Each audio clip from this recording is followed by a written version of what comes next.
সংখ্যার ধারণা এক, তাহলে একটা শূন্য মানে এক। এটা হলো বাংলায় এক আর এটা হলো ইংরেজি ওয়ান।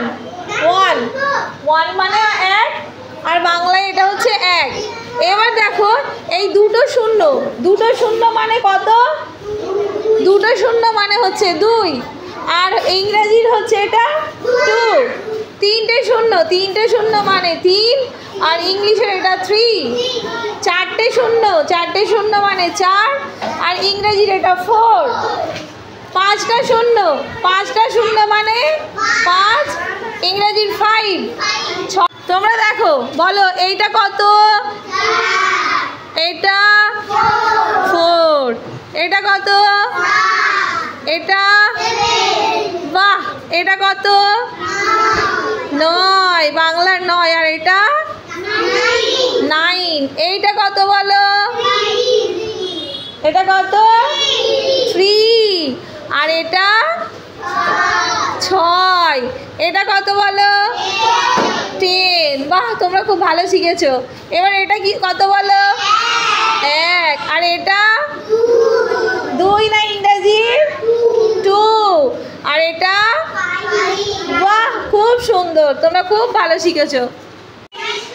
এই সংখ্যার ধারণা বুঝতে পেরেছো? তাহলে এটা কত বলো? ইংরেজিতে কি বলে? এটা টু। এটা এটা বাহ, এটা খুব সুন্দর। A for Apple. অ্যাপেল মানে বি ফর বল মানে সি ফর ক্যাট মানে ডি ফর ডগ মানে বাহ, ই ফর এগ মানে এফ ফর ফ্যান মানে পাখা। G for goat. গোট মানে ছাগল। এইচ ফর হ্যাট মানে বাহ, খুব সুন্দর। সবাই বোর্ডের দিকে তাকাও, আমার টিএলএম এর দিকে তাকাও। দেখো তো এটা কিসের ছবি? আইসক্রিম। আইসক্রিমটা ঠান্ডা না গরম? ঠান্ডা।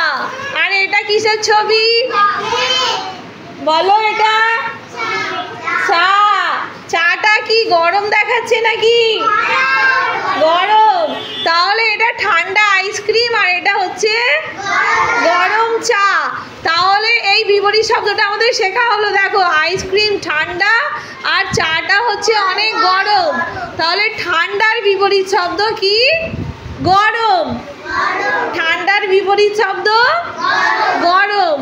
তারপরে দেখো এইখানে একটা প্লেটে মিষ্টি দেয়া আছে। দেখো এই প্লেটে মিষ্টি বেশি আছে না এই প্লেটে মিষ্টি বেশি আছে? এটাতে বেশি আছে আর এটাতে কি আছে? কম। তাহলে কমের বিপরীত শব্দ বেশি। কি? কমের বিপরীত শব্দ বেশি। তাহলে কম বিপরীত শব্দ বেশি। এবার দেখো এটা কি বলো তো? কি চিহ্ন? রাইট চিহ্ন, ঠিক চিহ্ন, তাই তো। আর এটা কাটা। কাটা বা ভুল চিহ্ন। তাহলে দেখো ঠিক বিপরীত শব্দ হচ্ছে ভুল। ঠিক বিপরীত ভুল। ঠিকের বিপরীত শব্দ হচ্ছে ভুল। এবার দেখো এটা হচ্ছে কি? এটা গাছ। এটা বড় গাছ আর এটা ছোট গাছ। তাহলে দেখো বড়র বিপরীত ছোট। বড়র বিপরীত ছোট।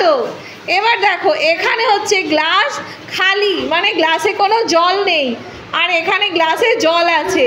তাহলে খালির বিপরীত হচ্ছে ভর্তি। ভর্তি। খালি গ্লাস, ভর্তি গ্লাস। বোঝা গেছে? সবাই বুঝতে পেরেছো? ঠিক আছে।